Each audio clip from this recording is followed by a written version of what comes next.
The story begins with a beautiful scene between a mother and her son.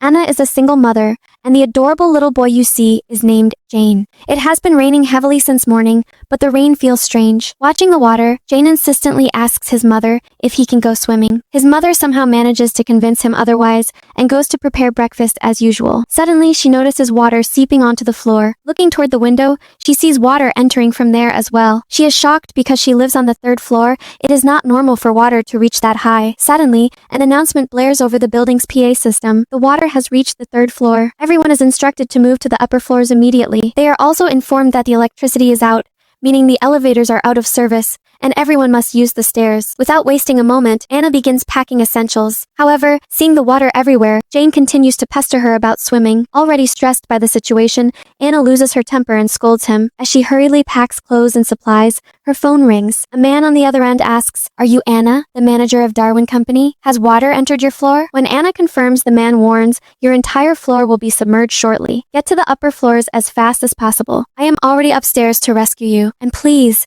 if you're planning to bring luggage, leave it behind." The call ends abruptly. Anna doesn't hesitate. She grabs Jane's essential medicines and calls out to him, but he is nowhere to be found. Anna knows that whenever Jane is scolded or upset, he hides inside the wardrobe. She opens it, comforts him, and pulls him out. Stepping outside, they witness a horrific sight. Water everywhere, looking like a demonic force ready to swallow everything. Hundreds of people are running frantically for their lives. Anna keeps her courage, hoists her son onto her shoulders, and heads for the stairs. Seeing a massive crowd at the main staircase that would surely lead to them being overtaken by the water, she remembers an emergency exit. As they climb, the sight of people drowning in the rising waves is terrifying, especially for a child like Jane. To keep his spirits up and distract him, Anna tells him stories, and they sing his favorite song together. This truly reflects a mother's love of him. While breaking inside, she keeps a smile for her child. They make it several floors up, but the emergency stairs are blocked by old furniture. Clearing it will take too long, and returning to the main stairs is impossible. After finally reaching an upper floor,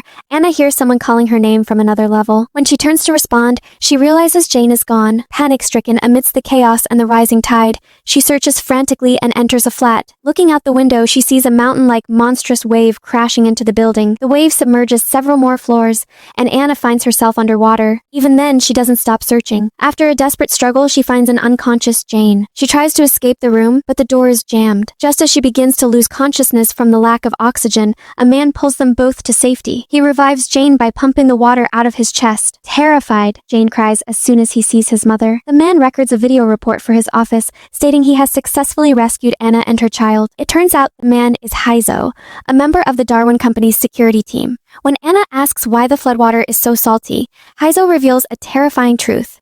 It's not just rain, but the sea. A meteorite struck Antarctica, melting the ice caps instantly. Scientists knew this was coming but kept it secret to avoid global panic. Heizo tells her that today might be the last day of the world. He explains that Anna is not a simple manager. She and her boss are the only ones who can create the emotion engine for AI.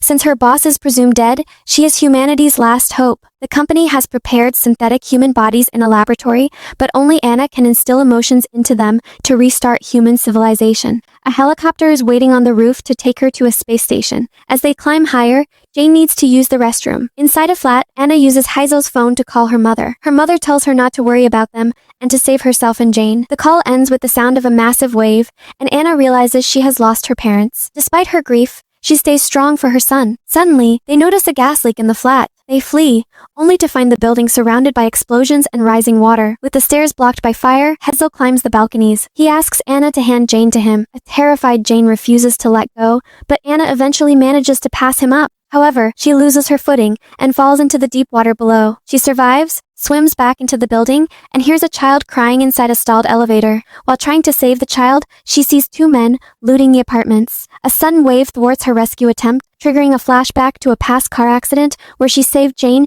but watched her husband drown. Driven by the memory, she climbs to the 18th floor, needing to reach the 30th. Heizo meets her and says Jane is very ill because his sugar levels have dropped. Anna has lost his medicine in the water. Heizo then says something shocking. Why are you so obsessed? You can just make a copy of Jane. You have his emotions and a backup of his brain. There's no point wasting time. Furious, Anna finds a flat, improvises a remedy, and stabilizes Jane. When she sees sunlight, she feels a glimmer of hope, but Hezo crushes it. He reveals the plan has changed. Jane cannot be taken to the Space Research Center. Anna realizes Hezo hid this to ensure her cooperation. As the sun sets and another massive wave approaches, they continue their ascent. They pass a pregnant woman in labor. Jane asks if Anna felt the same pain when he was born. The question breaks her heart. She begs Hezo to take Jane with her, but he insists he must follow orders. On the roof, the rescue team arrives. Anna realizes she was lied. Toth, team leader, orders the execution of everyone except Anna. They snatch Jane from her. As Anna is launched into space, she sees the city submerged and debris hitting her rocket. The twist suddenly, the scene resets. Anna wakes up in her apartment, exact same scene from the start of the movie. She sees the water, hears the announcement, and receives a call from Hezo. This time, Jane tells her he had a dream and drew a picture of it. Anna, in a rush, ignores him. They head for the roof,